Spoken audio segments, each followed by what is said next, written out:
Hi, I'm Rachel. And I'm Jared, and we're from Latigo Life.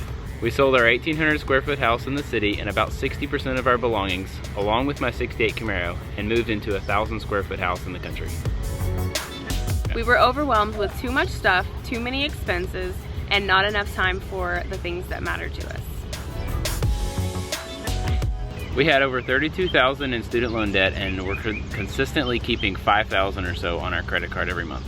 So we started on Dave Ramsey's Financial Peace University plan to get out of debt. Getting out of debt was not easy. We sold everything that we could get our hands on. We cut our budget way down. We didn't go out to eat. We didn't go to the movies. There was no shopping sprees. So the biggest key for us to get out of debt was behavior change, because we had to decide that we were going to actually do it instead of just write it down and pretend like we were doing it. Yeah, we did this on a very moderate income. It was probably $50,000 combined. We were able to do it in 15 months.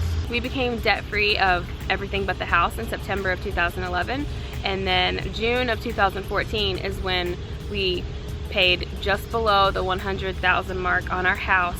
I decided one day that I wanted to go small. I didn't want to have to clean that much of our house. We didn't use half of our house. I was always cleaning and reorganizing, and I could never relax. I couldn't play with the kids. I feel like I have to have a very clean environment, an organized environment, to really function well. So when we started looking for a place to build the house that we wanted and the size that we wanted, we couldn't find anywhere that would let us do it. They wanted you to build a 60% or 70% brick home. So we had found this idea of converting a metal building and just really needed the land to do it. We ran the idea past my parents. They said, why don't you build on our land? And we're like, okay, sure. One of the ways that we decided on what we were going to build as far as size goes was based off of the budget that we had. So we were trying to work within how much we were going to get out of the house, and then out of the house that we sold, and then some of the cash that we already had on hand. We wanted to pay cash for everything. We didn't want to have a mortgage and have a payment. So we just kind of worked with that.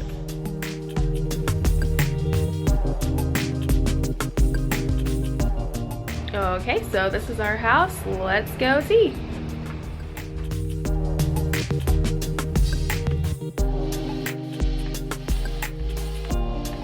So this is our entrance. We have our shoe organizer over here. The kids' shoes are at the bottom so they can easily reach it themselves. So we are a homeschooling family, and in order for us to do the homeschooling stuff, we have to get creative, because in our old house we had an actual room for our homeschooling stuff, and now in this house we do not have an extra room for that. So we have different areas in the house. One of these is for one son and one of them's for the other son. We also have this that we have some homeschool stuff in. So since we only have the 2 bedrooms, if anyone wants to stay over or if anyone's sick or anything, then we have the couch that actually pulls out into a bed. And we got the extra nice mattress on it, so it's actually comfortable. And then we also have the ottoman. It has storage in it, so we've got some blankets in here, and we have another one that's got books and that sort of thing. So this ottoman has, it actually opens up, so it's got books in it, and it's also another place to sit. As far as like the TV setup, we wanted to get everything off of the ground, which is why we redid this wall here. And I built this to house all of our like the game systems in here, some DVDs, DVD players over here. Our whole kitchen is from IKEA, and it has pretty much everything that we need in it. It's very functional for us. These are drawers instead of having like the doors that fold out, so we can put different types of things in here, and it's more organized for us. And then in the corner cabinets here and on the other side of the sink has the Lazy Susans in here that we can kind of get to the back of the cabinets, and we don't have to worry about climbing inside of the cabinet itself. Okay, so kitchen itself is really kind of small, but it's very functional for what we needed. So we actually downsized all of our cups to just that, and that's pretty much everything that we have. Each of the kids has their own insulated cup that they take with them wherever we go. So right off the hallway is our laundry room and half bath, and it's probably the most awkward room in the house, but we make it work.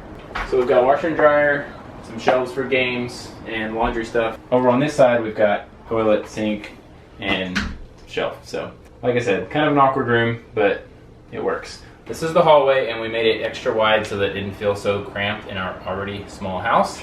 And we have a magnet board down here and a place for them to keep their work throughout the week since we do homeschool. So we kind of use everything in the house for that. There's always something homeschool oriented somewhere. So you come down the hallway to get to the kids' room. And so right now this is the playroom.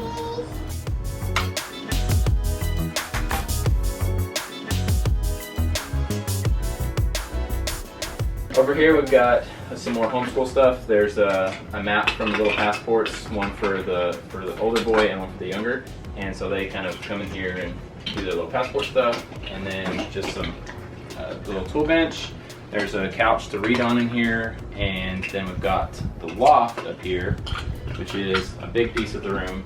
So when we built the house, we went all the way to the roof line with this room so that we could eventually put the loft in. We didn't know exactly how we would do it, but now that it's in, we did this part, and then we decided to go ahead and add bunk beds. So we're in the process of getting a mattress for each of these. They'll be twins, and that way we've got room for them to sleep in the future.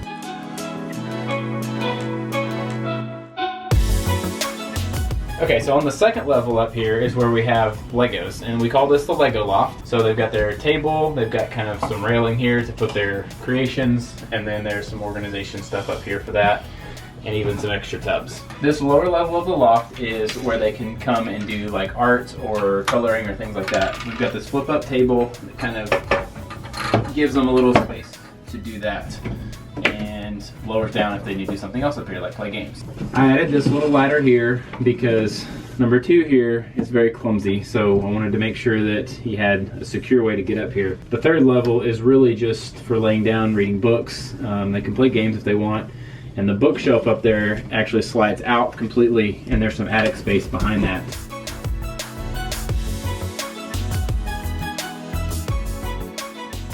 Okay, so here's our bathroom and only closet.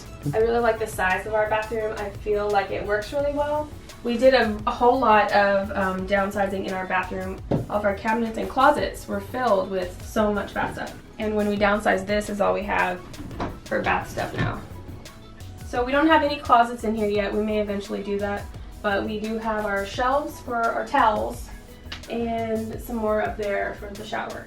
And back here we have towels hamper, and then we have our oils. So welcome to the only closet in the whole house. When we were designing the house, we knew this would be the only closet, and we were all going to share it. So one of the things that we had to pay attention to was storage in here. So clothes are a big thing because there's 5 of us. So we went all the way to the roof line when we were building the closet. So we've actually got storage on both sides up here, so we can store extra clothes or winter clothes, that sort of thing.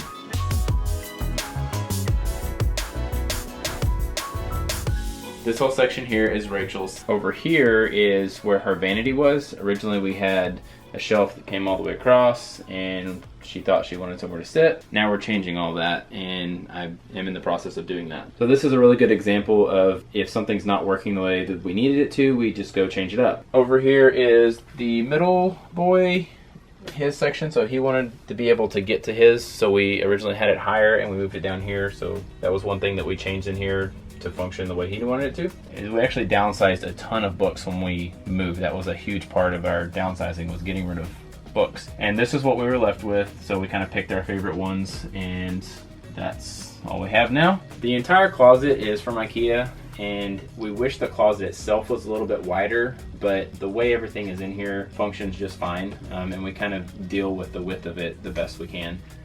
That's just one of the things that we ran into when we built the house, and didn't know until we got in here that we could have used another foot or so on it.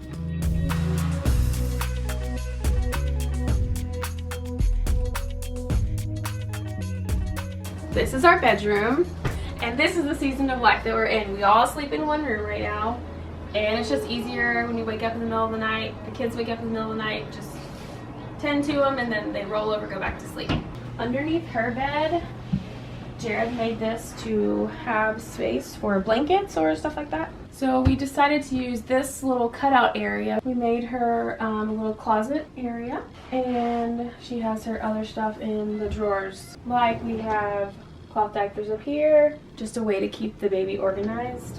And then she's got a lot of clothes because grandma's, you know. So here we have the next size up of clothes or when they grow out of clothes, then it's just easy to get to, and we don't have piles of clothes like just everywhere. And then over here, Jared made this wooden guitar holder for the guitars to display, that way they don't get messed up. So this is our external shed. It used to be a barn, and my father-in-law converted it for us, and so we came up with this solution to our toys within the house. We've organized all of our toys by type, so we've got like cars over here, card games, blocks, that sort of thing. So they're able to come out here, get a couple things, maybe they want to get figures, and they can take them in and play with those. And then if they wanted to get a couple of them, say blocks and figures to play with together, they can do that. And what this does is allows them to be able to have toys without overrunning the room with them and without having so much in the house that we have to end up cleaning up. So since we're a homeschooling family, we had to get really creative because we have limited space inside. So out here we actually extended the shelves next to the toys and around so that we have a space for all of our supplies. So down low is where all of the kids stuff is that they can reach. Paints, stickers, paper, that kind of stuff. And then up top you've got more like adult supplies that we would need. So every week we come out here and we get things together for the week and take it in the house, and that's what we use for school that week.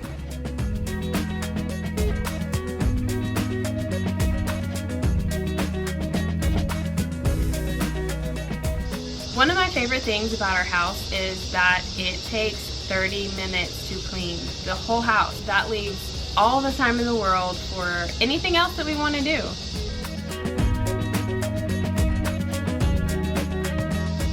A few of the things that we have gained from doing this are time, obviously, a lot less stress, and the flexibility to kind of work the way we want or make money the way we want. So we have an everything has a home challenge. Start with just one room and think of the use of that room, and then figure out what's going to be functional for that room.